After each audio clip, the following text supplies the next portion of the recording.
You know what? I have to say, life has been very good. I have been a little bit more on the tired side, which means I'm a little bit more on the crank side, which means bath time's still kicking for Rose. She's having a great time, but I am definitely back in a place where I'm like 9 o'clock, gotta go to sleep. And like my husband, I was working during the pandemic, but we were home so much, so it was like a different vibe, and I was like wearing sweats all day and I didn't have to leave. But now to be back in full work mode, blessings on blessings, but exhausting on exhausting. I'm like a Mattel Barbie because my pants are so tight that I can't move.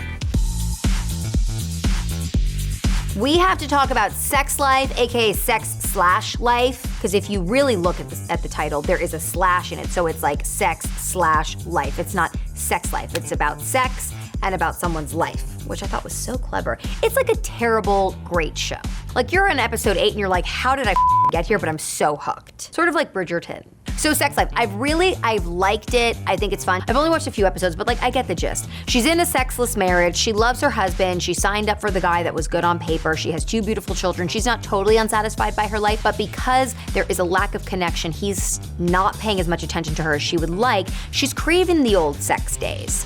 And I relate to the fact that, you know, I did watch an episode yesterday where she was like, you know, all of a sudden you become a completely different person one day because you have children, but like, you love your children, you're fulfilled by your children, but I do think it's important to make sure you're maintaining some of who you are pre-child because that person doesn't disappear. And when you ignore that version of yourself, you end up in a situation where you're in the suburbs and you're like, how do I get back to the city, you know? Sarah Shahi, her and her co-star dating in real life, I feel like that is a tale as old as time. Like, you know, 2 insane, I mean, she's a hot woman. I do like their chemistry. I mean, it obviously makes for a good show. I think that they're great. I think he plays the perfect ex-boyfriend. You know what I mean? Reminds me of like 2007 when things were messy and I didn't know where I was.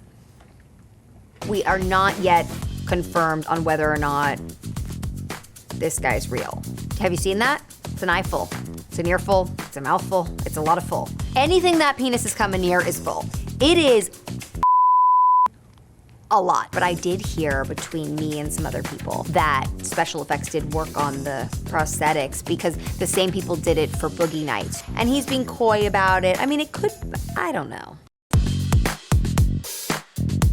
Bella Hadid, who the literal looks like Bella Hadid? Jumping, athletic, Hotel du Cap, jumping off that, if I jumped off that diving board, my cellulite would be meeting me at the top and then sinking down with me. She looks beautiful. I'm not sure about Mark Kalman. That's how little of a life I have. I think he's probably an interesting guy. I think he's probably a cool guy. I get the sense that he's pretty laid back, and I don't think that Bella would really with somebody who's not cool, and she seems to be really into him. So I'm very happy for Bella. Let's talk about Angelina Jolie in The Weeknd. I'm all about Angelina having a good time with The Weeknd. I think it's like a childhood fantasy for The Weeknd to like be around Angelina. She was like everyone's like dream girl, circa Tomb Raider, Lara Croft. Like that was when every guy was like, oh man, Angelina. Also, he referenced her in a song. Remember that? I think there's some sneaky, sneaky, bumpy happening between these two. Did I just say sneaky, sneaky, bumpy? So The Weeknd has a new series on HBO coming out called The Idol, and some people are speculating that he's just going to Angelina for some acting advice. But I don't think that's the case. I think that they're enjoying acting sexual with one another's bits. I don't think The Weeknd is engaging in PR with Angelina Jolie without like wanting to see her naked. I think there's a mutual attraction and she's having fun, and like, let's not forget, she's had a rough few years. You know, we've only heard about Angelina in regards to her divorce and everything that she's had going on with Brad. Like, let's not forget who Angelina was. This was blood-carrying Billy Bob Thornton Angelina. Like, it's good for her to be out there with somebody fun and young and having a good time. We gotta talk about Devin and Kendall because obviously NBA Finals. Go Devin's team, Phoenix Suns. Look, I feel like for years and years and years, we heard so much low-key about Kendall and her relationships. I feel like she's really found somebody she loves within Devin. I think they have a really good relationship. I think she came out when it was strong enough and successful enough. They've been doing their thing, obviously, for a year.